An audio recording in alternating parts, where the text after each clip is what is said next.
பிசாசு நமக்கு சர்ப்ரைஸ் வச்சிருக்க கூடாது, நம்ம தான் அவனுக்கு சர்ப்ரைஸ் வச்சிருக்கணும். பைபிள் முழுசு சர்ப்ரைஸ்னா ஷாக்கிங் சர்ப்ரைஸ். பைபிள் முழுசு ஆண்டவர் தாங்க பிசாசை ஷாக் பண்ணாரு. கிதியோனை அட்டாக் பண்றதுக்கு பட்டயத்தோட கொடுவாளோட வந்திருந்தான். ஆண்டவர் இவனுக்கு கையில சட்டியும் உள்ள தீவட்டியும் கொடுத்து போங்கடா போய் உடைங்கடாங்கிறார்.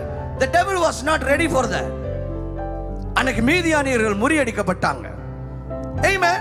So what I'm telling is, don't let the devil surprise you. ஐயோ திடீர்னுங்க மார்ச்ல இப்படி ஒரு பிரச்சனை வந்துருச்சு, எதிர்பார்க்கவே இல்லை. இல்ல மார்ச்சுக்கு அவன் பிரச்சனையை ரெடி பண்ணி வச்சது உண்மைதான். ஆனா அவன் அந்த பிரச்சனையோட வரும்போது நீங்க ஏற்கனவே அதை முறியடித்தது ஒரு ஆச்சரியமா அவனுக்கு இருக்கணும்.